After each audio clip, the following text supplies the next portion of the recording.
Assalamualaikum dan selamat sejahtera. Hari ini kami akan membentangkan tentang kepentingan kerajaan dan masyarakat dalam membentuk tenaga bersih di Malaysia. Kami daripada kumpulan F yang terdiri daripada Nur Syariza, Hanan Nasuha, Chua Kai Suen, Saiful Sufian, Vikram Sivaganam dan Muhammad Amirul Mukminin. Bahagian abstrak yang pertama, tenaga bersih amat penting bagi kehidupan manusia untuk meneruskan kehidupan yang lebih baik pada masa akan datang. Selain manusia, haiwan, tumbuh-tumbuhan dan alam sekitar juga turut menggunakan tenaga bersih dalam kehidupannya. Yang kedua, peningkatan sistem teknologi mengikut era peredaran zaman memberi kesan terhadap tenaga bersih. Sistem teknologi moden sentiasa ditambah baik dari tahun ke tahun, malah hari ke hari. Jadi dengan penambahbaikan teknologi moden ini turut memberi kesan yang negatif atau menjejaskan tenaga bersih di Malaysia. Yang ketiga, permintaan penggunaan tenaga bersih semakin meningkat selaras dengan peningkatan populasi penduduk di Malaysia. Menurut statistik, populasi penduduk di Malaysia semakin meningkat dari tahun ke tahun. Jadi, permintaan terhadap penggunaan tenaga bersih turut meningkat. Kata kunci yang kami gunakan adalah tenaga bersih, apa itu tenaga bersih, kepentingan tenaga bersih dan usaha dalam mengekalkan tenaga bersih di Malaysia. Pengenalan tenaga. Tenaga merupakan kuantiti terpelihara, iaitu Undang-Undang Pemeliharaan Tenaga menyatakan bahawa tenaga boleh ditukar dalam bentuk tetapi tidak boleh dicipta atau dimusnahkan. Sumber tenaga boleh dibahagikan kepada dua kategori, iaitu sumber tenaga yang boleh diperbaharui dan sumber tenaga yang tidak boleh diperbaharui. Tenaga yang boleh diperbaharui merujuk kepada tenaga yang dijana daripada sumber semula jadi, seperti cahaya matahari, angin, hujan dan geotermal. Manakala tenaga yang tidak boleh diperbaharui adalah seperti petroleum, gas asli, arang batu dan mineral bumi.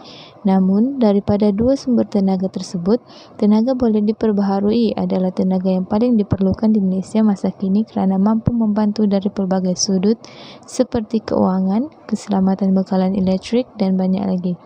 Oleh yang demikian, pihak kerajaan sewajarnya menitikberatkan akan kepentingan tenaga bersih atau tenaga yang boleh diperbaharui ini agar dapat menyumbang kepada peningkatan ekonomi negara pada masa akan datang. Seterusnya, mengapakah kita memerlukan tenaga bersih? Yang pertama ialah untuk meminimumkan pencemaran alam sekitar. Penggunaan tenaga bersih dapat mengurangkan pencemaran pada persekitaran semasa proses penggunaan dan juga pengeluarannya. Contohnya, penggunaan tenaga solar tidak akan keluarkan apa-apa asap yang berbahaya berbanding dengan penggunaan tenaga arang batu yang memerlukan proses pembakaran yang akan menghasilkan asap yang berbahaya dan akhirnya menyebabkan pencemaran udara. Yang kedua ialah untuk menjadikan kewangan negara stabil. Pengeluaran kos bagi pelaksanaan tenaga bersih adalah kurang berbanding dengan tenaga lain. Contohnya, kos pengoperasian tenaga solar menggunakan kos yang paling kurang berbanding dengan tenaga-tenaga yang lain. Seterusnya ialah menjamin masa depan negara yang mampan. Penggunaan tenaga bersih dapat menjimatkan sumber tenaga lain dan ia akan dapat disimpan untuk kegunaan masa hadapan. Disebabkan majoriti tenaga bersih adalah daripada tenaga alam semula jadi, iaitu tenaga yang boleh diperbaharui, maka ia akan sentiasa ada untuk kegunaan manusia. Namun bagi tenaga lain yang tidak boleh diperbaharui, ia boleh disimpan dahulu untuk masa hadapan ataupun digunakan pada waktu yang lebih sesuai. Dan yang terakhir ialah melindungi kesihatan masyarakat.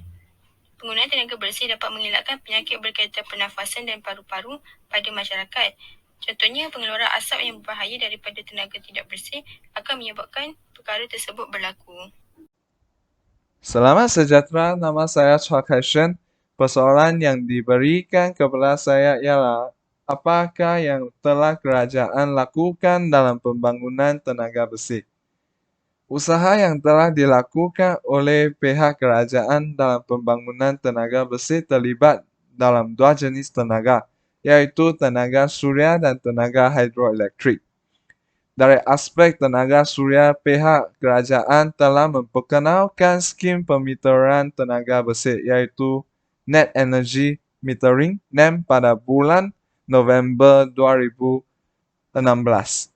Tujuan skim ini dilaksanakan adalah untuk menggalakkan penggunaan tenaga boleh diperbaharui di Malaysia. NEM merupakan satu konsep yang dijalankan dengan pemasangan sistem fotovoltaik surya untuk menjana tenaga melalui tenaga surya. Tenaga yang dihasilkan akan digunakan oleh penduduk rumah tersebut terlebih dahulu dan lebihannya akan dihantar kepada grid tenaga nasional berhad iaitu TNB berdasarkan kos pembekalan semasa. Selain itu, pihak kerajaan juga melaksanakan skim NEM 2.0 dan skim NEM 3.0 pada 1 Januari 2019 dan 29 Disember 2020 masing-masing. Pengguna skim ini dapat menjimatkan bil elektrik.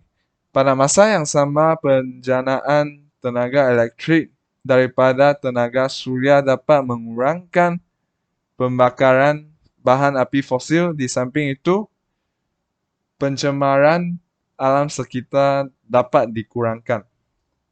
Dari aspek tenaga hidroelektrik, pihak kerajaan sedang membina empangan hidroelektrik yang terbesar di Sarawak, iaitu empangan Bakun. Hal ini kerana Sarawak mempunyai sumber air yang terbanyak di Malaysia dan mampu menjana 2,400 megawatt tenaga elektrik.